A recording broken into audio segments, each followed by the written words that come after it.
Mike's on Mike, a conversation about politics, government, and Jacksonville, with 50-year opinion leaders Mike Hightower, Mike Tolbert, and award-winning broadcaster and longtime political observer, Mike Miller. Welcome to another episode of Mike's on Mike. I'm Mike Miller, along with my partners, Mike Hightower and Mike Tolbert, and we're broadcasting live today from the Jacksonville History Center. Glad to have you with us.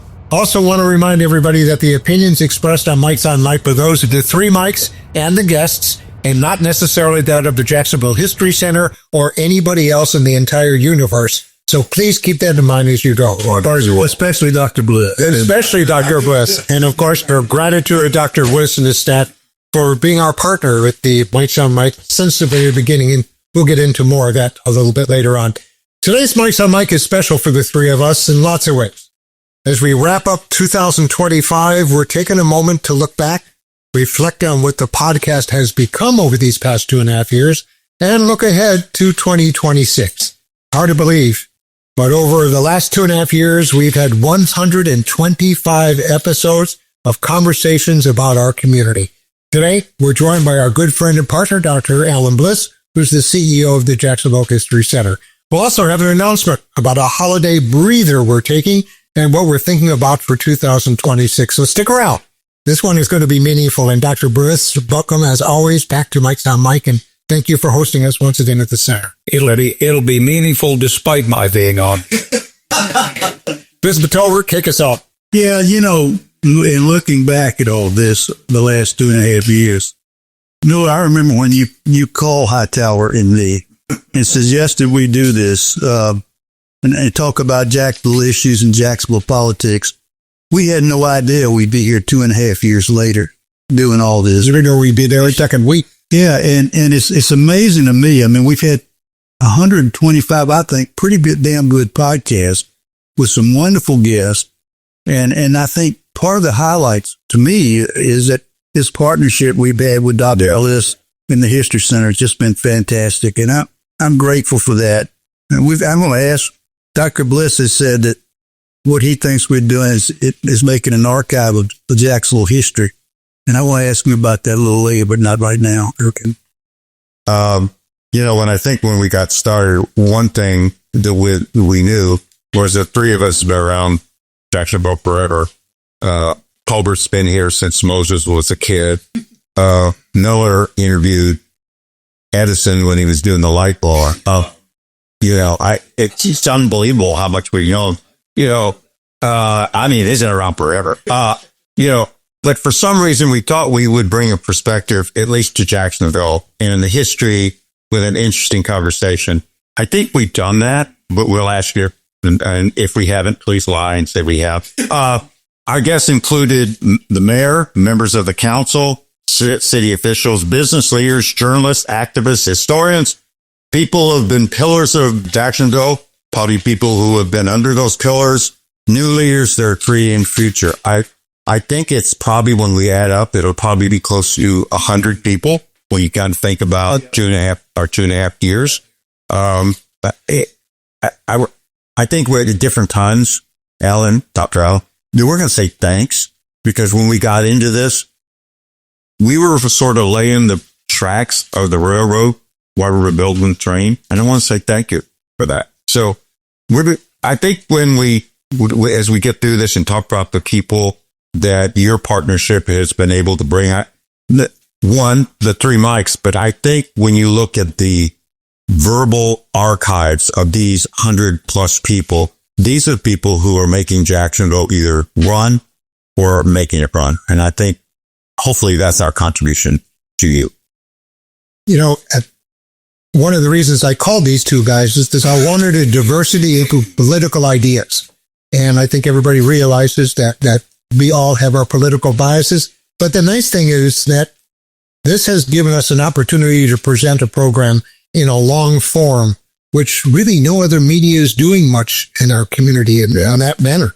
Also, we wanted to have nonpartisan discussions and be able to do it without yelling at each other, hoping that we can bring some civility back to conversations when people are talking about politics. That's been difficult at times for me. Always raised. When we being the arena master, I sit here and bite my tongue all day long. We get civilian when Tolbert's down at the farm. Yeah. Clean him up. Well, well, we record a different show when he's not there. On top of the line, we just record. And then we put in his voice.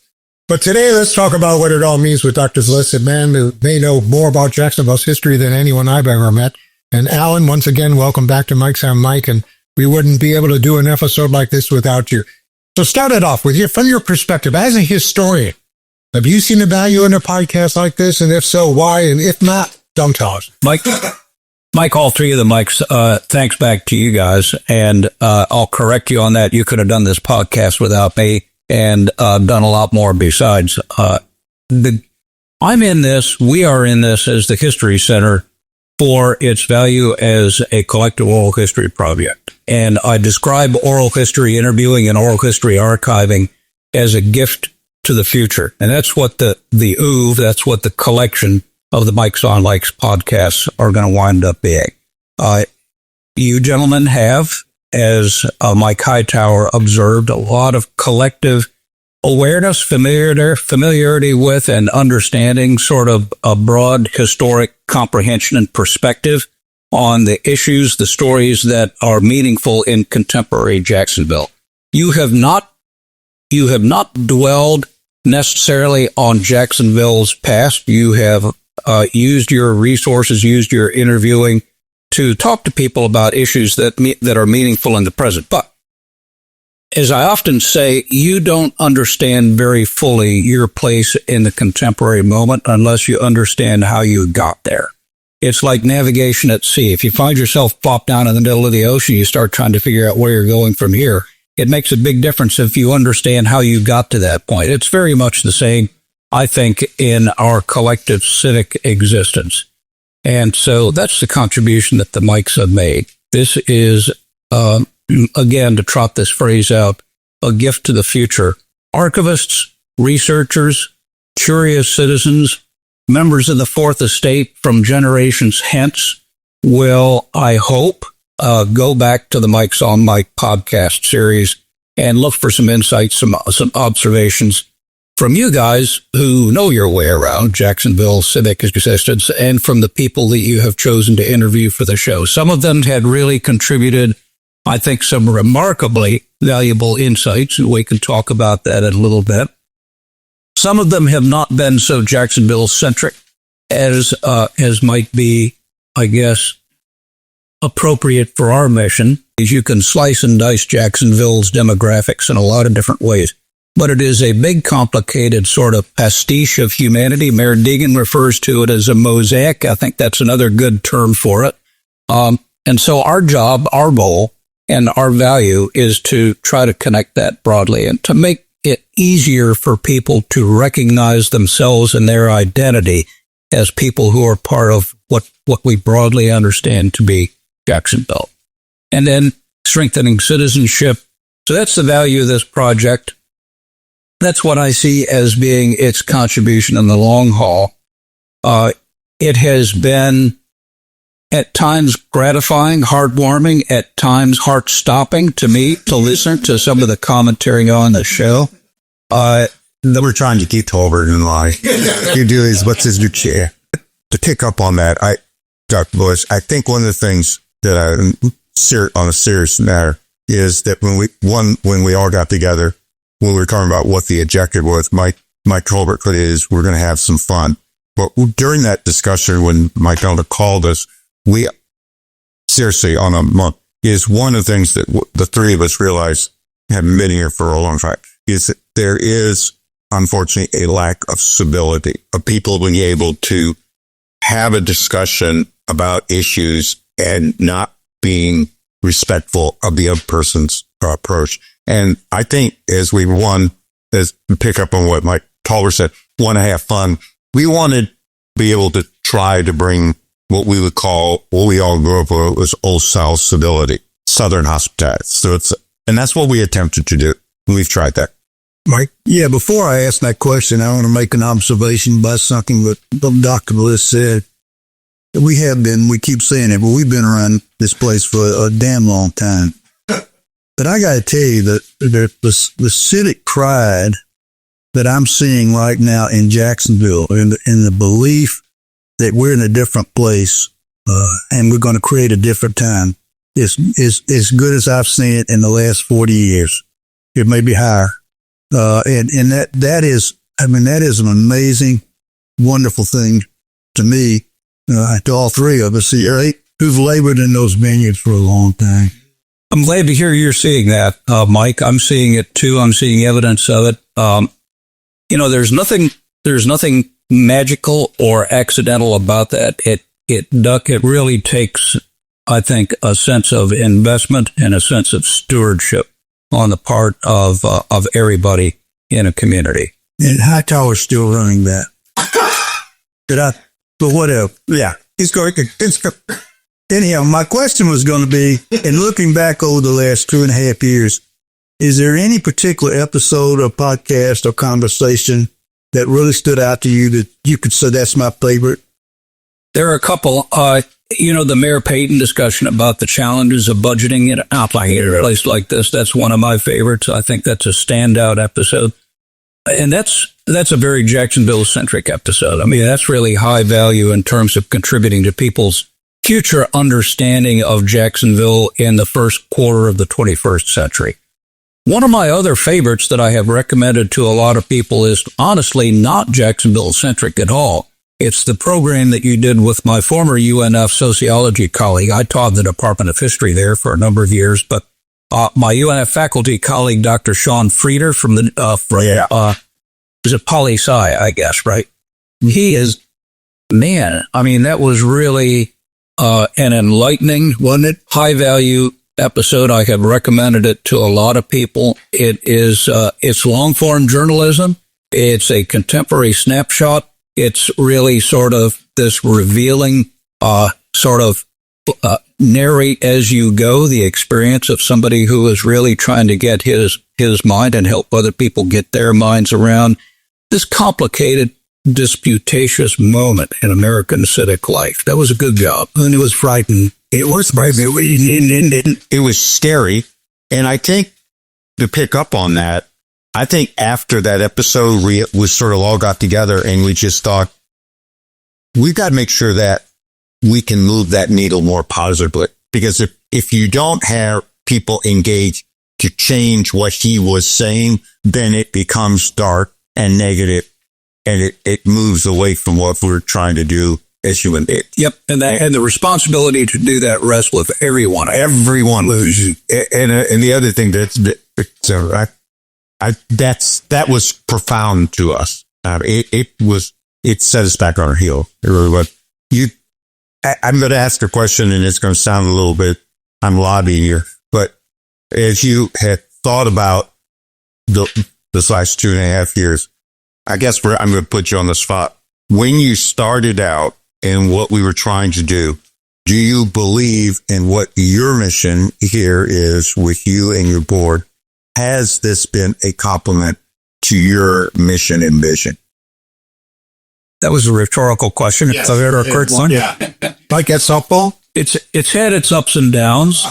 In general, I think that the long-term value of this is going to pay off, and it will be valuable to people in the future. It continues to be valuable, I think, in the contemporary moment. One of the things that in preparing today's show, because we knew this was going to be different from what we're talking about, but Mr. Tover came up with the idea and said, well, guys, why don't you go through all 124 episodes and see if you can pick two that really stand out and get some clips from those shows that we can share on the show. So it was tough to do, but we did come up with our two favorite episodes.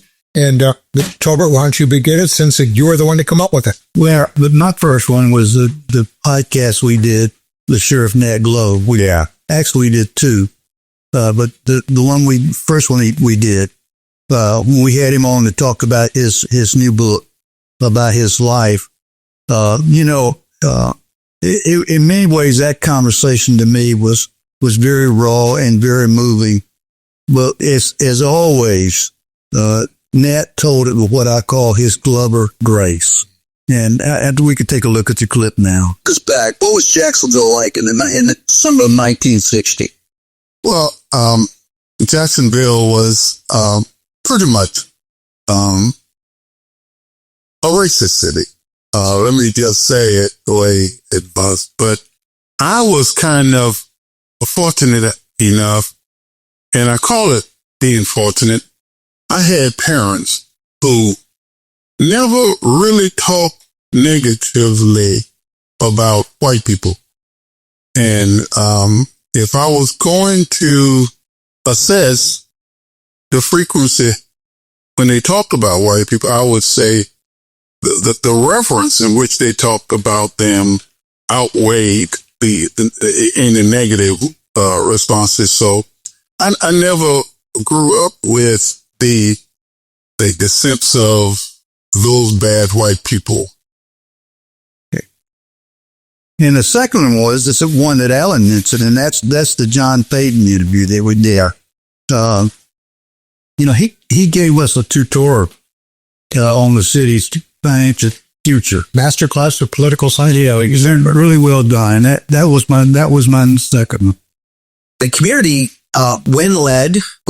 when given the options of what our options are and what we should do, they usually land in the right place. And that is, look, our city's a great place. It's we got a bright future. It is worthy of investment. There's a lot of evidence about what you just said. We should take recent referendums, even back getting rid of tolls and had to increase the tax to do that. There's evidence over and over and over again. If you make the case, but a Jacksonville plan. Right. If you make the case to people and tell them I stated, you usually win those votes. Mike, you served as my senior advisor on my campaign, but every other mayor, I think, says consolidation. This committee loves their mayor. They like to be led, and it goes back to the Renaissance plan of Ed Austin, the Better Jacksonville plan of John Delaney. Certainly, Azuri got rid of tolls, and with a half-set sales tax, we proposed Jacksonville Jetty. So the community, and we also put in 3 fees that raise millage rate during a financial crisis. So I think it requires a bold vision of fundamentally sound financing and also the dreams that we have for what the city can be. Mr. Hightower? Yeah. I think many of us forget that for many years we thought one day the Jaguars would move to another city, and we worry about that. I'm thinking about some of us with a historical perspective. Mike Colbert was there when they landed in the Gator Bowl. One of the things that I took away from all that was I really liked what Jaguar President Mark Lackings said, one, about Shad Khan's negotiations to buy the team from the Weaver. Let's show that. And when Ray and Gulars Weaver, who against all odds, brought the NSI here to Jacksonville, when they decided on Shad Khan and his family as their successor in owning the Jaguars, there was a lot of uncertainty surrounding the team at that point in time. And if you remember that time, Wade spent a lot of time talking about, I'm going to try to find some way who's going to keep the team here in Jacksonville, which meant that not everyone who potentially could have purchased the team would have kept the team in Jacksonville. And, Shad from the very beginning, wanted to ensure that we had a stable, consistently competitive NFL franchise here in Northeast Florida that the community would be proud of, and for that to continue for generations to come. And then I thought one of our most recent, now everybody's going to be a little shocked at this, when you here and the former Republican chair of the Republican Party, but I have to be honest and say that the third conversation that we recently had with Mayor Deegan on what was a great example of why people are so bullish right now about Jacksonville. This community and the folks that are moving here and moving into our business community and creating more jobs. And I mean, I could go on and on about things like the Whole Line plant that are coming here and creating hundreds of jobs that are going to be sending vehicles all over the world. It's the first time we've had a manufacturing plant in Florida in 100 years. I mean, vehicle manufacturing. So I mean, all of these things, every time you see a new piece of the riverfront open, every time you see a new building come up, I mean, everyone is talking about Jacksonville. We're topping every list right now in terms of best places to do business, fastest growing, all the things that you want to see. That University of Florida campus, which is going to bring the workforce of tomorrow right here to downtown. I mean, all those things are gathering the attention of the private sector. And you're going to see an incredible amount of investment as long as we keep going and we keep investing it like we should in our downtown. One of my favorite and most memorable episodes of the 125 featured Michael Cruz of Politico magazine. Michael had just published a profile of Susie Wiles, and since Susie is well known by all three of us, as well as everybody else in this community, and of course her incredible role as the chief of staff for President Donald Trump, we wanted to feature him as quickly as we could after that was published. And here's a sample of what Michael Cruz told us. As you interview people, many had what you called earnest inquiries of you. Why is she working for him? And why does it seem it's working so well? So as you were interviewing, I think you got the idea you were being interviewed. So, how'd you respond to that? I mean, my response to those questions was, well, let me try to figure it out. You know, in some ways, that's where I want to be as a reporter, certainly at a certain stage of process of putting together a piece like this. I don't want it to be me asking questions and receiving answers. I want it to be much more of a conversation. I want it to be sort of almost a group effort to try to get to an answer. And in some points along the way, I want it to be a group effort to even get to questions. Like what is actually at hand here? What are the questions first before I even try to answer those questions? So this in this very direct way was an extreme version of a thing I experience almost with every story I do, where in the course of my reporting efforts, I'm hearing questions from other people that then I need to go out and try to answer, because if even people who know her, if even people who know politics and know Florida politics really, really well, and not just Republicans, Democrats too, in some conversations I had even more so with Democrats, you know, a sense of awe at what she's been able to do, particularly in the last decade plus, but over the course of 4 decades of a life in politics. How'd she do this? What is it about her? I don't, you know, Democrats who've lost races to her, who've watched from afar, you know, what is it about her that you know, makes her do this? So it makes the way she is work so well, or to this point works so well with the guy who has been famously hard to get along with when you're in that seat of being the most important or a most important advisor. I think all of us were thrilled when our great friend Audrey Moran joined us. Yeah, we covered a lot in our conversation, including her battle with cancer. And also she gave us a really interesting comment, and the first comment I've heard her talk about as far as her thoughts about running for mayor. I was just surrounded by people who loved and cared about me, and I was never alone. So that's how you do anything, right? Is with the love and support of people who care about you. I'm happy to report that I am so happy that I ran for mayor. I hated that I lost. Losing is terrible. And anyone who tells you that it's not is not telling you the truth. But it is livable. You do survive it. And I when I started the race for mayor, I made a promise to myself that I was going to run a race that I'd be proud of. And that if I could do that, that I wouldn't have any regrets. And I'm happy to report that I did run a race that I was proud of. Not a perfect race, but a race that I was proud of. And I'm glad I did it. I met people from all over the city that I never would have met otherwise. I got to understand issues facing the city that I didn't fully understand before. And, you use the word platform, Mike, and running for mayor for 20 months flat out, you build a platform. Right. And you have a pulpit. And you can either decide to abandon that pulpit and go home and pull the covers up over your head